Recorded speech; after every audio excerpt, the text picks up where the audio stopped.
पधारे हुए आम नुक्कड़ सभा में मेरे दादा उम्र के बुजुर्ग, पिता उम्र ने वडील, माई भाई बहने और तमाम युवा साथी भाई, आप सभी को मेरी ओर से जोहार, शुभकामनाएं।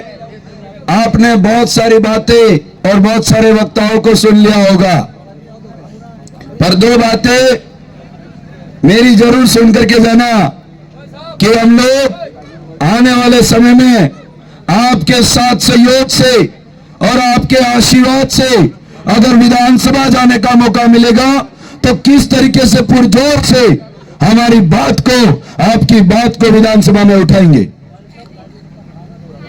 आज हमारे बीच में बहुत सारे ऐसे भाई जो चाहे कांग्रेस से हो चाहे बीजेपी से हो, किसी भी विचारधारा के विचारधारा के अनुरूप हो, मैं तमाम भाइयों से मैं कहना चाहता हूं कि आपको नाराज और निराश होने की जरूरत नहीं है, क्योंकि इस बार आपका मन दुखी हो सकता है, क्योंकि कांग्रेस के अंदर भी कहो तो, बीजेपी के अंदर भी कहो तो, किसी भी प्रकार का हमारे इलाके की आवाज उठा सके ऐसा योग्य उम्मीदवार नहीं है। आप देख सकते हैं कांग्रेस से जिनको टिकट दिया उन्होंने पार्टी के साथ पहले से धोखा किया हुआ था। जो व्यक्ति उनकी पार्टी का अगर साथ सहयोग नहीं दे सकता, वो पार्टी उसको ऊपर उठाने का काम करती है। उन पार्टी के साथ धोखा किया तो चुनाव जीतने के बाद वो हमारा पार्टी का नहीं हुआ तो हमारा कैसे हो सकता। दूसरे जो व्यक्ति हैं, आपने सुना होगा उनके बारे में, जब विधानसभा में नहीं कर सकते, आपके बीच में हमेशा से रहे हैं। मैं एक बात जरूर कह करके जाना चाहूंगा इस क्षेत्र के लिए विशेष, कि जब उन लोगों को जावर माइंस की स्थापना करनी थी, जावर माइंस खदान खोलनी थी, तब उनको पानी की जरूरत पड़ेगी ये सोचकर उन्होंने डैम बना दिया और उसी डैम का पानी जावर माइंस में यूज हो रहा है और अग्नि हो रहा है। जब उनको खान चलाने के लिए उन्होंने डैम बना दिया तो यहाँ पर रहने वाले लोगों को नौकरी भी नहीं दिया। यहाँ की जल जंगल जमीन खराब हो रहे हैं, यहाँ के बच्चे बेरोजगार घूम रहे हैं, यहाँ की शिक्षा व्यवस्था बिगड़ी हुई है। उसके लिए झारखंड क्षेत्र ने क्या किया? सलूमर विधानसभा का जो भी विधानसभा सदस्य तय होता है, वो व्यक्ति इस सदन का एक सदस्य होता है, जिसके माध्यम से डीएमएफटी फंड आता है। मैं आपको कहना चाहूंगा, आज पे सहयोग से, साथ सहयोग से सलूमर विधानसभा से विधायक बन करके जयपुर जाने का मौका मिले, तब उसके बाद वापस आकर के एक जावर माइंस को कोर कमेटी के माध्यम से वहां बैठ करके यहाँ की जनता के अनुरूप जो बात होगी वो मैं जावर माइंस को करवाने के लिए मजबूर कर दूंगा। ये बात कह रहा हूं। कुछ समय पहले हमारे भाई को यहाँ बड़े माइंस के अंदर किस तरीके से उसकी मृत्यु हो गई पता नहीं चला। हम लोग 3 दिन तक यहाँ पर बैठे रहे। हमारे पास भीड़ जरूर थी, भिड़ने वाले जरूर थे, पर कलम की ताकत थी, वो ताकत नहीं थी मेरे भाइयों। उस कलम की ताकत से हम लोग चाहे जो हमारा काम कर सकते थे, पर उस दिन बहुत बड़ा दर्द हुआ, दुख हुआ, पर वो हम काम हमारी इच्छा अनुरूप नहीं कर पाए। फिर भी उस सरकार को घुटने के बल ला करके हमने हमारा काम किया और पहली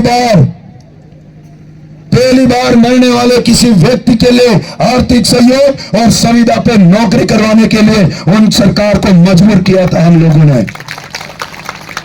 मैं आप भाइयों को कहना चाहता हूं, जिनके घर परिवार के अंदर जो भाई जावर माइंस क्षेत्र के अंदर नौकरी कर रहे हैं, वो डरा रहे हैं।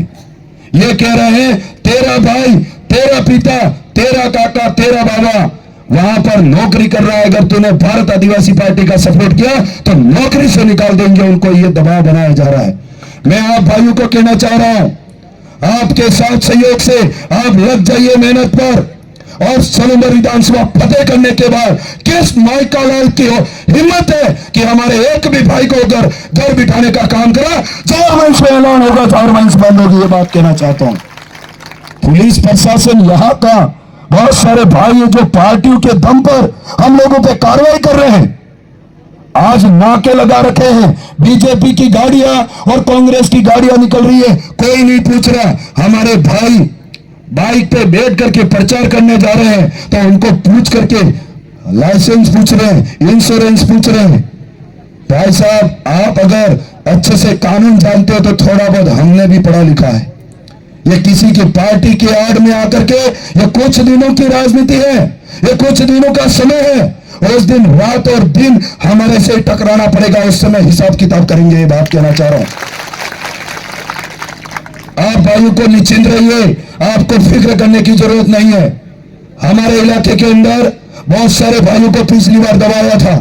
मैं आपको एक बात कहना चाहता हूं कि ये लोग कर्मचारियों को इस तरीके से दबाने का काम कर रहे हैं। वो कर्मचारी अगर किसी व्यक्ति के सामने, किसी पार्टी के सामने अगर ओपन वोट डाल देवे तो शायद ये लोग उसको फांसी भी दे सकते हैं। इतना खतरनाक कर डराया गया उनको। अगर किसी का प्रचार नहीं भी कर रहा है और कहीं जा रहा है तो उस व्यक्ति को उपयोग कर दिया जा रहा है। और अगर इनके सामने वोट डाल दिया जाए, इनके पास प्रावधान है, फांसी भी सुना सकते हैं ये लोग। मैं आपको कहना चाहता हूं, बुजुर्गों को पिछली बार बहुत बेवकूफ बनाया और ये कहा गया पेंशन बंद हो जाएगी।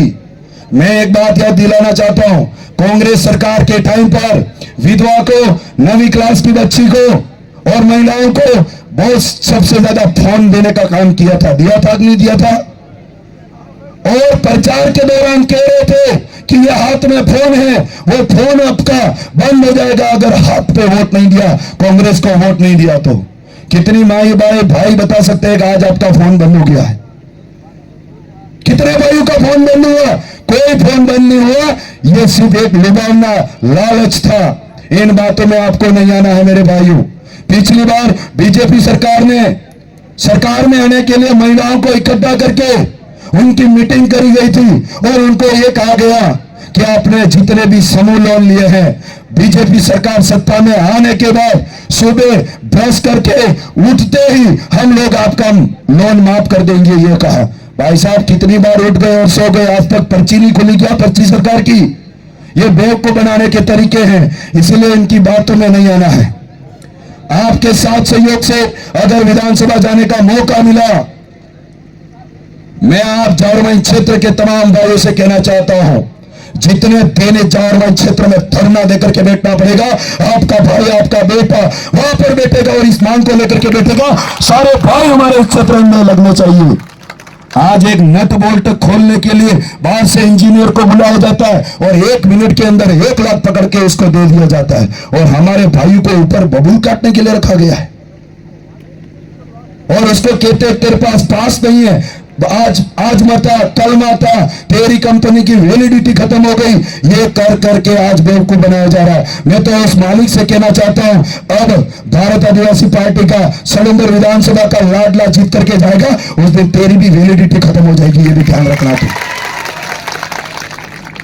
बोलने को तो बहुत कुछ है, बहुत कुछ सुन लिया है आपने। आपके आस और विश्वास से मैदान पर हो, ये चुनाव में अकेला नहीं लड़ रहा हूं।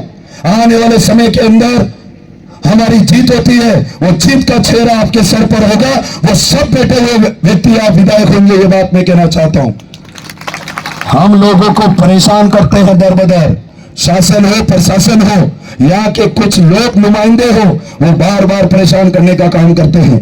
अगर आपके बीच में आने का मौका मिलता है और आपका कभी भी किसी भी वक्त कहीं पर भी अगर काम की जरूरत पड़ती है, आपका बेटा आपका सेवक बनकर के आपके बीच में खड़ा रहेगा। ये बात कहना चाहता हूं। चाहे कांग्रेस की विचारधारा के नाराज पक्ष के लोग, बीजेपी की विचारधारा के नाराज पक्ष के लोग, मैं उनको उजागर नहीं करना चाहता। आप जब बूथ के अंदर जाओगे तो अकेले ही वोट डालने जाओगे और आपका मन जो कहता है वो काम करके आ जाना। और कभी भी कोई किसी भी वक्त आप कोई आस और उम्मीद लेकर के आओगे, आपको मैं खाली हाथ नहीं जाने दूंगा। ये बात यहां से कहना चाहता हूं मेरे भाई। बहुत सारे लोग पैसों के दम पर, और अभी एक बात सुनने में आई है कि हमारे यहां आजकल हैंडपंप कागजों में 500 फीट लगते हैं। कागज में हैंडपंप 500 फीट पे लगते हैं, उनका पैसा उठ जाता है और जमीन पर जाके देखते हैं तो हैंडपंप भी नहीं होता है।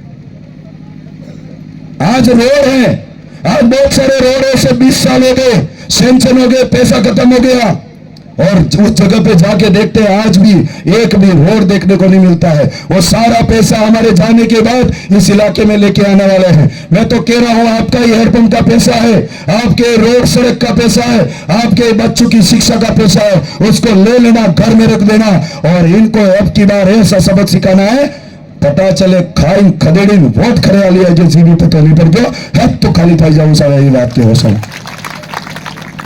2-3 लोग झब्बा पजामा पहन करके और प्रचार कर रहे हैं कि हमें मेरे वहां ब्लॉक के अंदर गांव के अंदर उनके पिछली बार टोटल 18 वोट आए और 15 मंत्री ये भी वहां स्वागत कर रहे हैं, जा रहे 15 मंत्री दौड़ रहे हैं और जाकर के थालमाता का तो रोड ही पास कर दिया कागज में और मारे बेटे एक बे ही होगना और साइन भी कर दी पास था जो मैं कि तो काले सालूत करा लो थोड़ा देखन टेको हुए थे।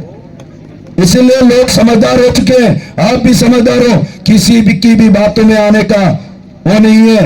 ये वोट हमारे स्वाभिमान से है। किसी बाजार में खड़े रह करके कहोगे कि कौन जीता तो पिछली बार कह रहे थे कि हम पूंजीपति जीत गए, बीजेपी जीती थी तब। कांग्रेस जीतेगी तो कहेंगे कि हम 2 लोग दारू वाले जो 2 हमारे ठेके चलाते हैं वो जीत गए, ये कहेंगे। और जिस दिन भारत आदिवासी पार्टी जीतेगी उस दिन बीच बाजार में खड़ा रह करके ये कहोगे कि हमारा स्वाभिमान जीत गया। ये बात आप कह सकते हो, ये बात कहना चाहता हूं। ये स्वाभिमान की लड़ाई है, किसी के सामने पैसों के दम पर नहीं झुकना है, किसी लोग लालच के दम पर नहीं झुकना है। अगर आपका स्वाभिमान यह है तो मैं आज उसका सम्मान करते हुए आप भाइयों के बीच में संघर्षशील हूं, उसी तरीके से आपके बीच में रहूंगा। आप भाइयों को एक ही निवेदन करना चाहूंगा, सलंदर विधानसभा के अंदर जितने भी बूथ है उस बूथ पे जाकर के अपने अपने बूथ को भारत आदिवासी पार्टी को जिता देना, सलंदर विधानसभा फतेह कर लेंगे। ये बात कहते हुए मेरी वाणी को विराम देना चाहूंगा। धन्यवाद। आभार। अपने प्रत्याशी जितेश भाई कटारा ने बहुत अच्छी बात बताई। उसी बीच जो एक शायरी पेश करना सुन के जाना दादा बैठो। नीचे गिरना सदैव पतन की और नहीं होता, नीचे गिरना सदैव पतन की और नहीं होता। नदियां पर्वत से गिरकर सागर बना देती है, उसी तरह हम फर्स्ट बार चुनाव लड़े थे, नीचे गिरे थे, लेकिन अब की बार आपको 13 तारीख को चुनाव चिन्ह वोट दिलाकर